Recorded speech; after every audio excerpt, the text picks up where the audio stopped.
নায়েবে আমির হযরত মাওলানা মুফতি সৈয়দ মোহাম্মদ ফয়জুল করিম সাহেবের জন্মদিন সহ জাতির শ্রেষ্ঠ সন্তান হযরত ওলামায়ে কেরাম, কৃষক, শ্রমিক, ভ্যানওয়ালা, ঠেলাওয়ালা, রিকশাওয়ালা, জেলে, কামার, কুমার, কাকি, ঋষি, মুসি, মজদুর সহ সৃষ্টির শ্রেষ্ঠ দিবাসাতুল মাখলুকাত ওলাবাক্কার রান্না বানি আদম, যে ধর্মের হোক, যে বর্ণের হোক, যে মানুষ সেই সম্মানিত, সকলকে জানাই আন্তরিক মোবারকবাদ।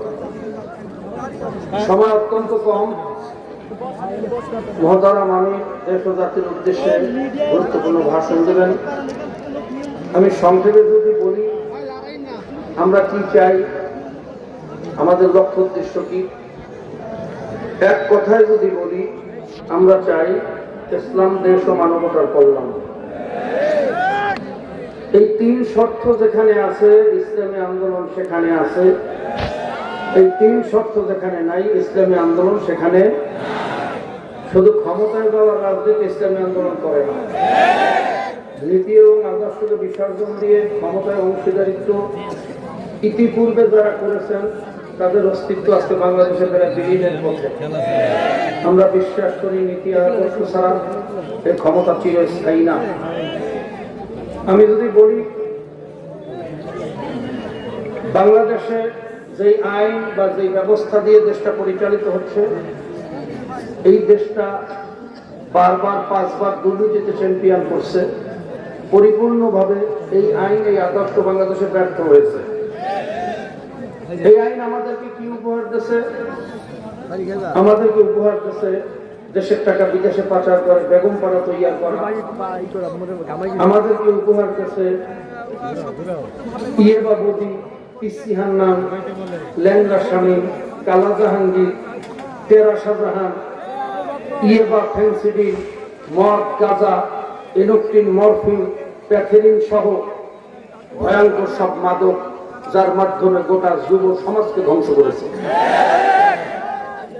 আমাদের কি উপহার কাছে লক্ষ লক্ষ শিক্ষিত যুবক বেকার, বেকারত্বের অভিশাপ নিয়ে আমার যুবকরা, সোনার সন্তানেরা ঘরেও শান্তি পায় না, বাইরেও শান্তি পায় না।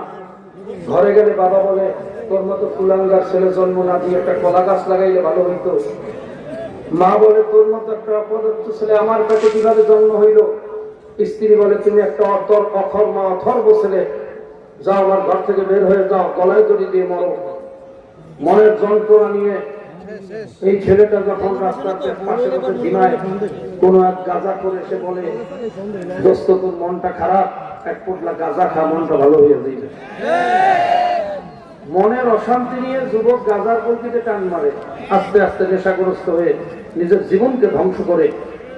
ও গাঁজা খাওয়ার কারণে ওকে আমরা গাঁজাখোর বলিয়া গালি দেই, ওকে নেশাখোর বলিয়া গালি দেই, কিন্তু কোনোদিন ওর বুকটা ফেরে দেখার চেষ্টা করলাম না যার মনের ভিতরে কি যন্ত্রণা, কি ব্যথা, কি কারণে আজকে মাদকাসক্ত হয়ে নিজের জীবনটা ধ্বংস করতেছে। ওকে গালি তো দেই, উপরন্ত ওকে নিয়ে জেলের ভিতরে ঢুকাই এক পোটলা গাঁজা খাওয়ার অপরাধে। অথচ যারা এদেশে গাঁজা আমদানি করে, যারা এদেশের গাঁজা ডিলার, সেই সমস্ত বড় বড় নেতা, সেই ইয়েবাবতী, পিচ্চি হান্নান আর কালা জাহাঙ্গীরদেরকে ফুলের মালা গলায় দেওয়া হয়, তাদেরকে দেশের মন্ত্রী বানানো হয়, এমপি বানানো হয়, সহ্য করা যায় না।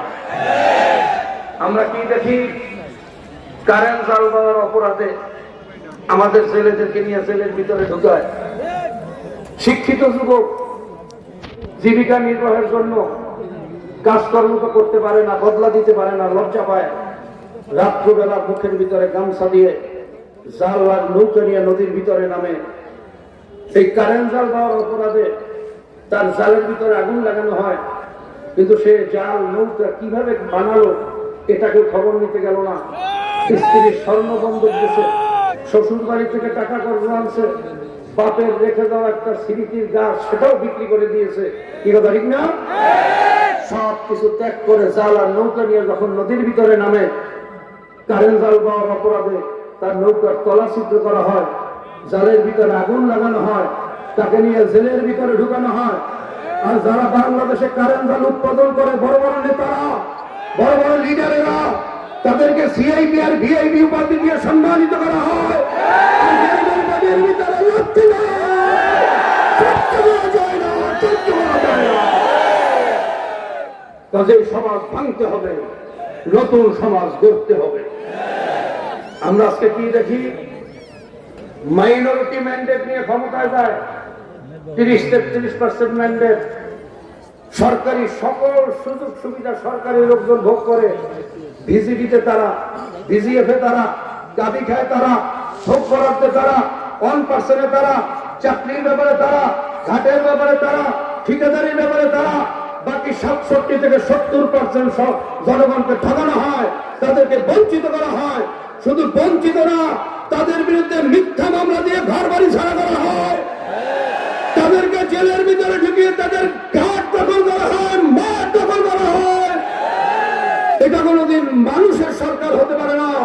এই পদ্ধতির মাধ্যমে কোনো মানুষের শান্তি আসতে পারে না। কাজে আসুন, এই গড়ে ধরা সমাজকে ভাঙতে হবে, নতুন সমাজ করতে হবে। আমরা এমন এক আদর্শ নিয়ে আসছি, যে আদর্শের নাম হলো ইসলাম। ইসলাম মানেই হলো শান্তি, গোটা জাতির জন্য শান্তি, গোটা মানুষের জন্য শান্তি, প্রত্যেকটা ধর্মের জন্য শান্তি, হিন্দুর জন্য শান্তি, মুসলমানের জন্য শান্তি, শুধু মানুষ না, কুকুরের জন্য শান্তি। ওমর ফারুক রাদিয়াল্লাহু তাআলা বলছিলেন,